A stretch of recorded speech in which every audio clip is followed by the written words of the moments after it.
The magazine hit the dining table with a sound that seemed louder than it should have been. My sister Rachel was mid-sentence, something about realistic expectations and not everyone can afford, when the butler placed tomorrow's issue of Tech World magazine directly in front of her water glass. The cover showed a woman in a conference room, arms crossed, looking directly at the camera with quiet confidence. The headline, "The $3.7 billion secret, meet Boston's most mysterious tech CEO." Rachel picked it up, probably planning to flip through it while continuing to lecture me about fiscal responsibility. Then she saw the face on the cover. My face. Her champagne glass stopped halfway to her lips. I watched the color drain from her perfectly made-up face as her eyes moved from the magazine to me, then back to the magazine. "What?" she whispered. "What is this?" Everyone at the table turned to look. My mother, my father, my Aunt Susan, Rachel's husband Derek, all of them staring at the magazine, then at me. I was wearing a thrift store cardigan and jeans I'd owned for 6 years. The woman on the magazine cover was wearing a tailored suit worth more than my car, but we had the same face. "I can explain," I said quietly. But before I could, my mother picked up the magazine with shaking hands and started reading the headline out loud. "My name is Maya Chen. I'm 34 years old, and until tonight my family thought I was barely surviving on a startup employee's salary. What they didn't know was that for the past 9 years, I've been the founder and CEO of CypherShield, a cybersecurity company now valued at $9.4 billion. My personal net worth, according to the magazine my sister is currently holding, $3.7 billion. Tomorrow morning, this magazine hits newsstands across the country. Tonight, at my parents' 40th anniversary dinner, my family is finding out the same way everyone else will, and I'm about to discover that some secrets cost more than you think." Let me back up 6 hours. I was in my apartment in Cambridge, not the luxury penthouse people will assume I own, but a modest 2-bedroom I've lived in for 8 years, when my publicist called. "Maya, there's been a distribution error. Some subscribers in the Boston area are getting tomorrow's issue today, including," she paused, "including your parents' zip code." My stomach dropped. "What?" "The magazine is being delivered this afternoon instead of tomorrow morning. I'm so sorry. We tried to stop it, but—" I hung up and stared at my reflection in the bathroom mirror. The anniversary dinner started at 7. It was now 1 p.m. I could skip it, send an excuse, wait until tomorrow when everyone had time to process the news separately. Or I could go and face it in real time. Here's what you need to understand about my family.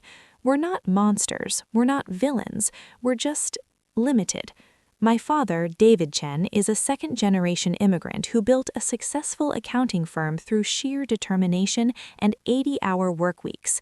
He measures success in stability, in credentials, in things you can see and verify. My mother, Patricia, grew up working class and married up. She wanted her daughters to have security, to never struggle like she did. Her love language is worry, expressed through criticism. My sister Rachel is 3 years older than me. She followed the path perfectly. MIT engineering degree, married a doctor, works as a senior project manager at a biotech firm, 2 kids in private school. She's not cruel, she's just sure that her way is right, sure that my choices are wrong, sure that pointing this out is helping me. For 9 years, I let them believe I was struggling because it was easier to explain why I dropped out of MIT my senior year to start a company they wouldn't understand.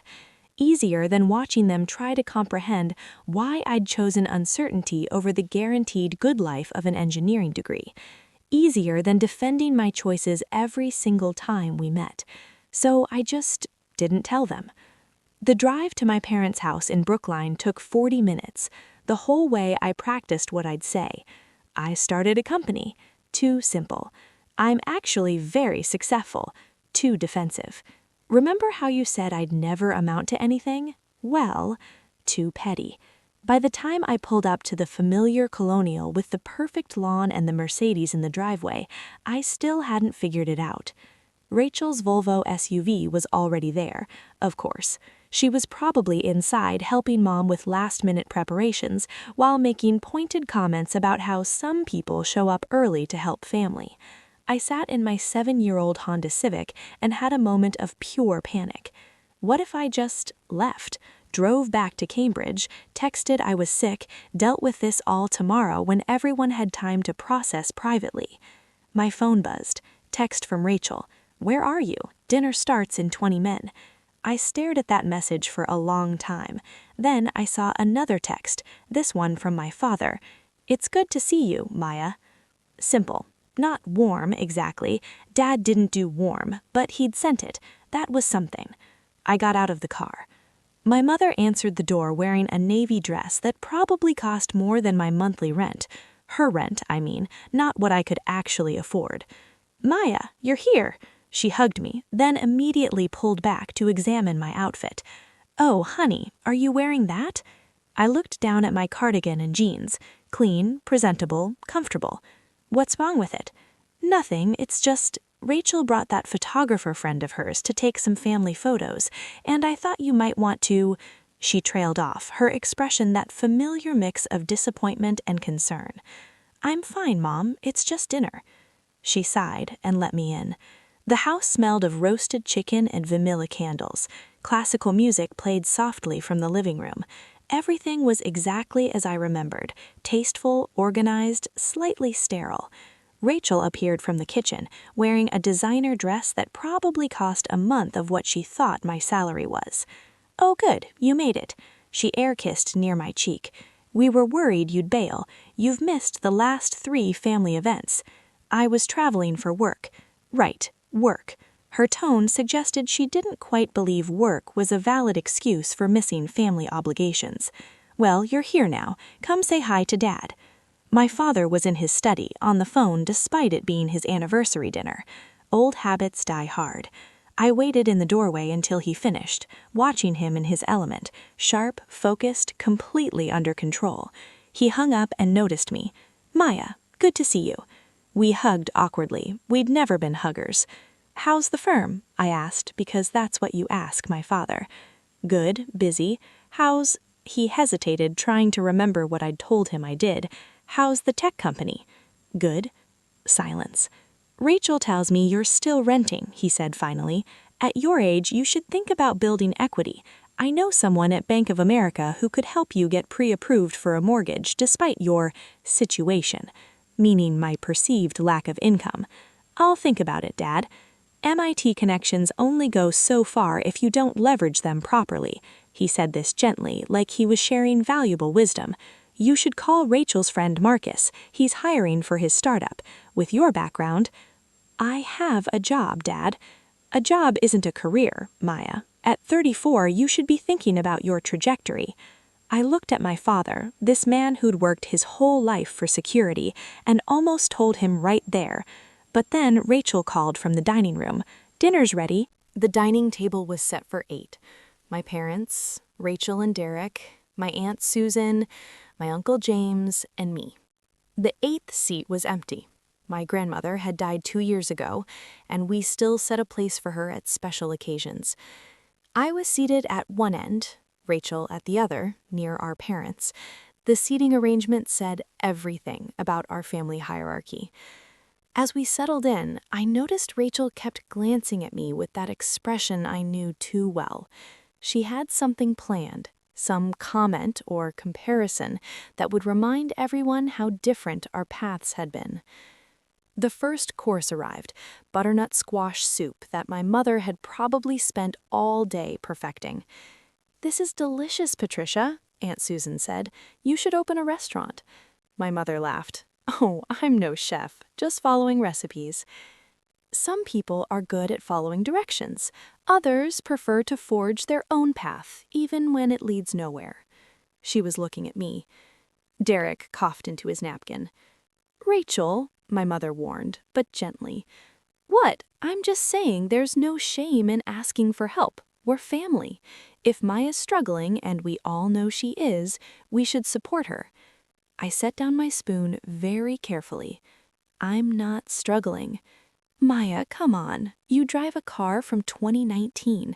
You shop at thrift stores. You haven't been on a vacation in years. That's fine. Not everyone's career takes off. I'm just saying Derek and I have been talking and we could help with... Help with what? Job hunting, networking, maybe even a small loan to help you get back on your feet. The table had gone quiet. I could feel my mother's anxiety radiating from across the table. My father was studying his soup like it contained the secrets of the universe. This was it, the moment where I could let them keep believing their version of my life, the version where responsible Rachel had it all figured out and impractical Maya was floundering. Or I could tell them the truth. I don't need a loan, I said quietly. Pride won't pay your bills.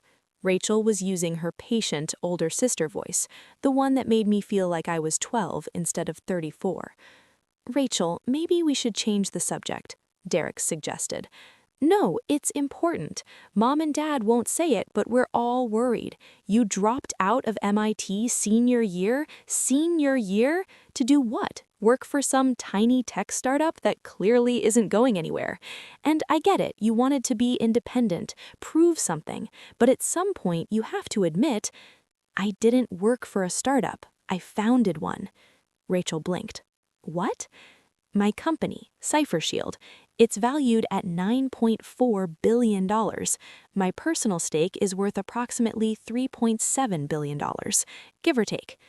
Nobody moved. That's not funny, Rachel said finally. I'm not joking. Maya, if this is some kind of... That's when James, the butler my parents had hired for the evening, walked in carrying a stack of mail. Excuse me, Mrs. Chen, this was just delivered. I thought you'd want it right away since it's tomorrow's magazine. He placed it directly in front of Rachel. Tech World magazine. My face on the cover. I watched my sister pick up that magazine like it might explode, watched her read the headline, watched her eyes go wide, watched her flip to the feature article, 12 pages about Cipher Shield's founding, growth, and my decision to remain anonymous for 9 years. My mother grabbed it from her hands, read it, looked at me, read it again. My father took it next. He read slowly, methodically, like he was checking accounting figures for heirs. Aunt Susan was trying to see over his shoulder. Uncle James just looked confused. This is real? Rachel's voice was very small. This is actually real? Yes. You're a billionaire? Technically, on paper, most of it's tied up in company equity. My mother's eyes were filling with tears. Maya, why didn't you tell us? And there it was, the question I knew was coming. I looked at my family, at their shocked faces and confused expressions, and felt suddenly overwhelmingly tired. Because nothing I did mattered until it came with a dollar sign. That's not fair, my father protested. Isn't it? Dad, when I told you I was leaving MIT to start a company, you said I was throwing my life away. You stopped helping with my rent. You told your friends I'd lost direction. I was trying to protect you. You were trying to control me, and when that didn't work, you wrote me off. Maya, that's not... My mother started. Mom, you've spent 9 years telling me I should get a real job. Rachel spent 9 years treating me like a cautionary tale, and I got tired of defending myself, so I stopped trying. Rachel had been flipping through the magazine. She stopped at a page showing our office, a converted warehouse in Cambridge with exposed brick and floor-to-ceiling windows. You work here? She asked. I've driven past this building. It's 3 blocks from my gym. I know, I've seen your car in the parking lot. And you just let me? She looked up at me with something I'd never seen on her face before, uncertainty. The loan, I offered you a loan, and you just sat there? You offered me a job, I corrected, and connections and the number of a mortgage broker who works with difficult financial situations. Derek was reading over Rachel's shoulder. This article says you have 200 employees. 236 as of last week, and you never mentioned it? When would I have mentioned it? Between Rachel's lectures about fiscal responsibility, during Dad's speeches about stability, while Mom was worrying about my retirement planning? The table was silent. My father set down the magazine carefully. Why did you stay anonymous all these years? It was the first question anyone had asked about my actual choices rather than my apparent deception. A lot of reasons, I said slowly. Partly because I was young and female and knew I'd be taken more seriously if people focused on the technology instead of who built it. Partly because I wanted the work to speak for itself, and partly because... I stopped. Because what? My mother asked gently. Because I didn't need your approval, and as long as you didn't know, I couldn't be disappointed when I didn't get it. My mother started crying, not the delicate tears she cried at weddings, real, messy crying. Maya, we've always been proud of you. No, you haven't. You've been worried about me, disappointed in me, concerned for me. But proud? Only when I did things your way. That's not true. Mom, when I got accepted to MIT, you were thrilled. When I made the dean's list, you bragged to everyone. But when I started talking about cybersecurity and starting my own company, you changed the subject. When I left school, you stopped mentioning me to your friends. Because I didn't understand, because I was scared for you. I know, but your fear felt like rejection. Rachel had been flipping through the magazine. The article says you lived on food stamps the first year. For 6 months, yeah. And you never told us? Would you have understood, or would you have used it as proof that I'd made a terrible mistake? She opened her mouth, closed it, opened it again. I would have helped you. You would have tried to fix me. There's a difference. Dinner was supposed to be a celebration. Instead, it became a strange, uncomfortable processing of information nobody knew what to do with. My father kept reading the magazine. My mother kept crying quietly. Rachel kept looking at me like I was a stranger.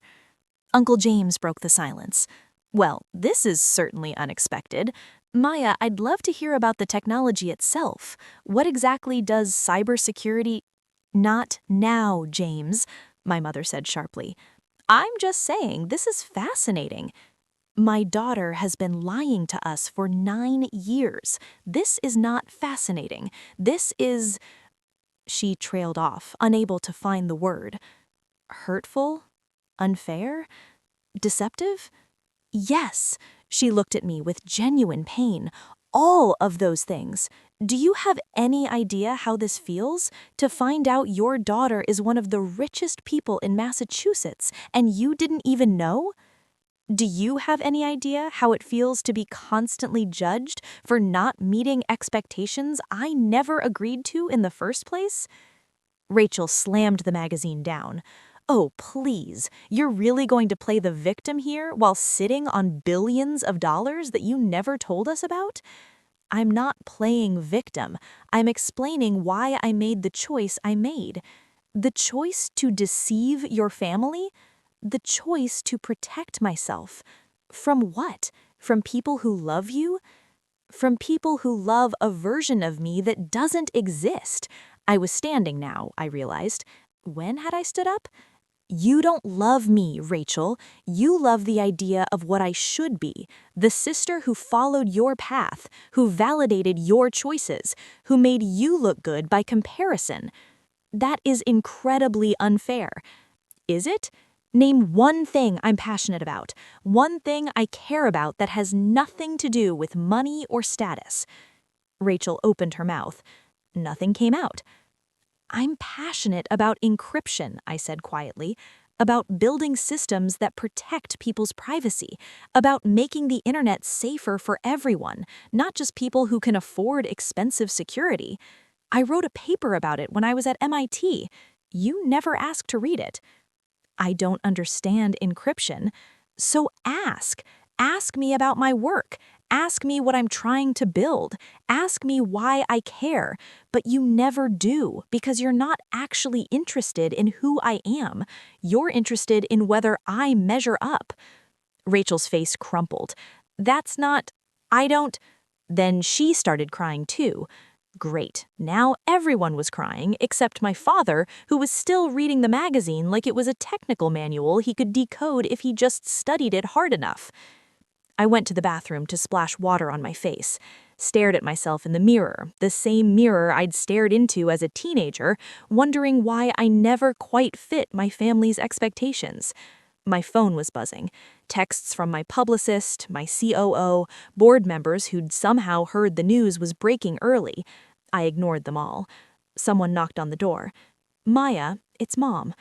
I opened it. She was holding a photo, one I recognized immediately, me at my 8th grade science fair, standing next to my project about computer security.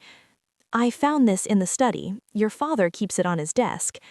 I looked at the photo, 12-year-old me grinning, holding a first-place ribbon. I didn't know he kept that. He has all your awards, all your report cards, the article you wrote for the MIT student paper. He cuts out anything with your name on it. My throat felt tight. He never said. He's not good at saying things. Neither am I. She sat down on the edge of the bathtub. "I need to tell you something, and I need you to really hear it." I waited. "You're right about all of it. We did judge you. We did push you toward a path you never wanted. And when you chose differently, we—" She stopped, wiping her eyes. "We handled it terribly. Mom, let me finish. Your father and I, we came from nothing, real nothing, and we built a life where our children would have security and stability and options. But somewhere along the way, we forgot that security isn't the same as happiness, and we pushed our fears onto you. I know you were scared, but it felt like you didn't believe in me. We didn't understand you, and we were too proud to admit it. But I need you to understand something too. You chose not to tell us. For 9 years, you let us believe you were struggling when you weren't. You let us worry. You let us offer help you didn't need. That's not just protection, Maya. That's punishment." The words hit me like a slap. I wasn't punishing you. Weren't you, a little? I opened my mouth to deny it, stopped. Was she right? Had I, on some level, wanted them to worry? Wanted them to feel bad for doubting me? Wanted to withhold the validation they cared about as payback for withholding the validation I needed? Maybe, I admitted quietly. Maybe I was. We hurt you, and you hurt us back, and now here we are.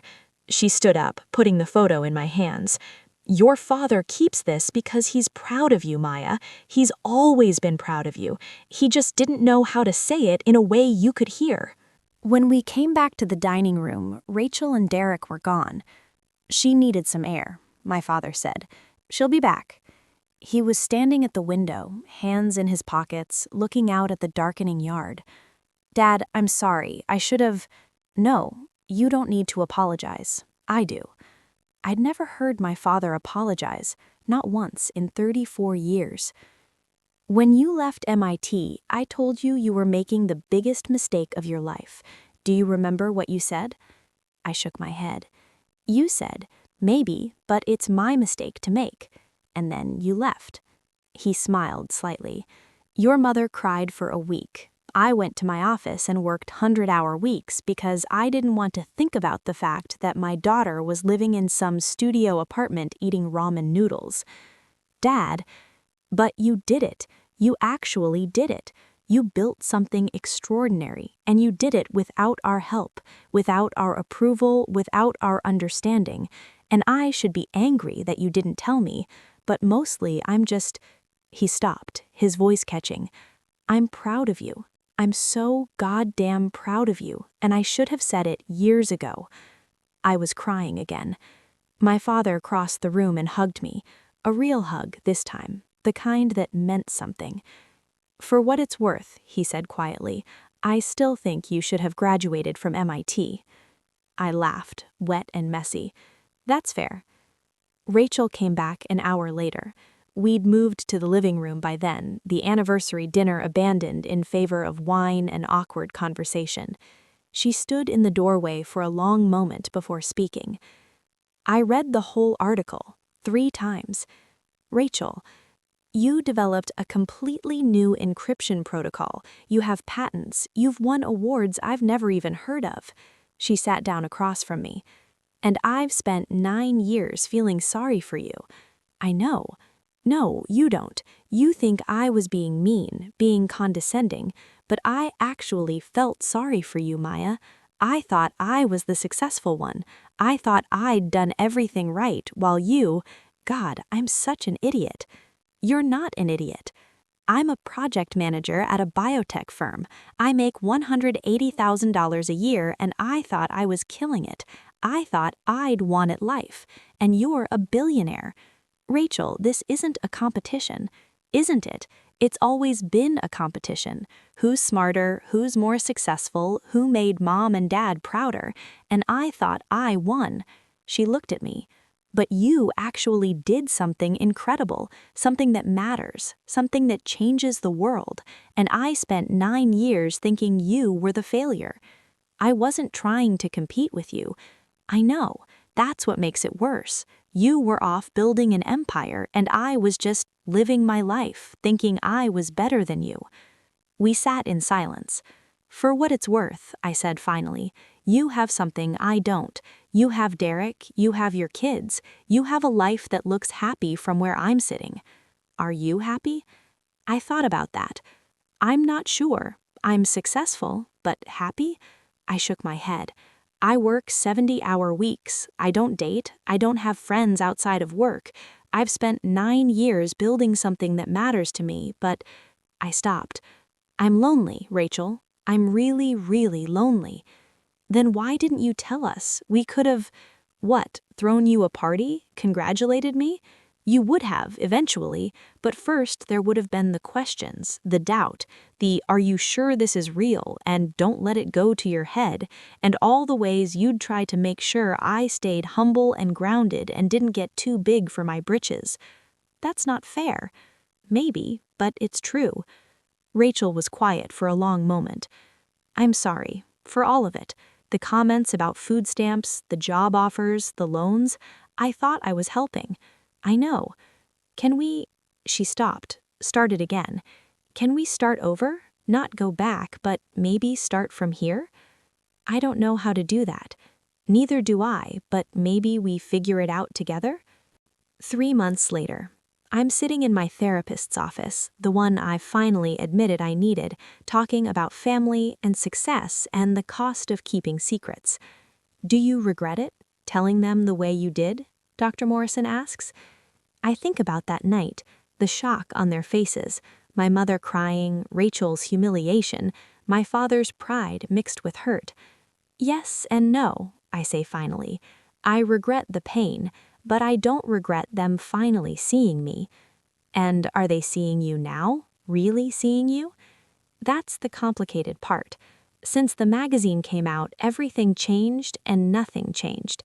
My parents want to be more involved now, want to meet my team, tour my office, understand what I do.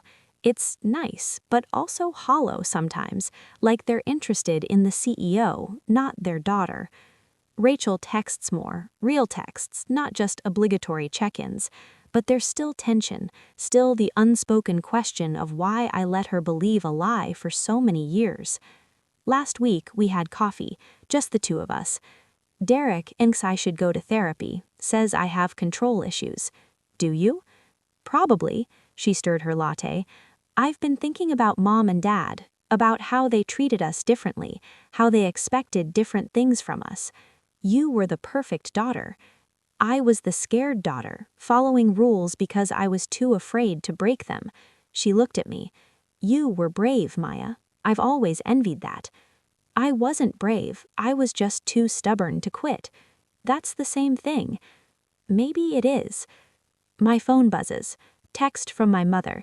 Can you come to dinner next week? Just family. Your father wants to hear about the new product launch. A year ago, that would have felt hollow, like they only cared about the success, not the person. Now, I don't know. Maybe it's both. Maybe they're learning to care about what I care about because they're learning to care about me. Or maybe I'm just finally letting them try. Are you going to go? Dr. Morrison asks. Yeah, I think I am. How do you feel about that? Scared, hopeful, sad about all the years we lost. I pause, grateful that maybe we can have better years ahead. That's a lot of contradictory emotions. Yeah. Can you sit with that complexity? I think about it, about my family, about the secrets I kept and the reasons I kept them, about the ways we hurt each other and the ways we're trying not to anymore. I'm learning to, I say. My name is Maya Chen. 3 months ago, my family found out I'm a billionaire at my parents' anniversary dinner. They found out via a magazine I didn't know they'd receive early. They found out the same way the rest of the world did. And I realized that keeping secrets to protect yourself sometimes just means everyone ends up hurt anyway. People ask me if I regret not telling them sooner. The answer is complicated. I don't regret protecting myself when I needed protection. I don't regret building something extraordinary without their approval. But I do regret the years we lost, the conversations we didn't have, the relationship we could have built if I'd been brave enough to demand they see me, really see me, instead of just hiding until I could prove I was worth seeing. Last week, Rachel asked if she could bring her kids to my office. They're studying computer science in school, she said, and I thought maybe you could show them what you do, be a role model or whatever. A year ago, I would have said no, would have seen it as another way she was trying to make herself look good. Now, I said yes, because maybe she is trying to make herself look good, and maybe she's also trying to show her kids that success comes in different forms, and maybe both things can be true. Tomorrow is my 35th birthday.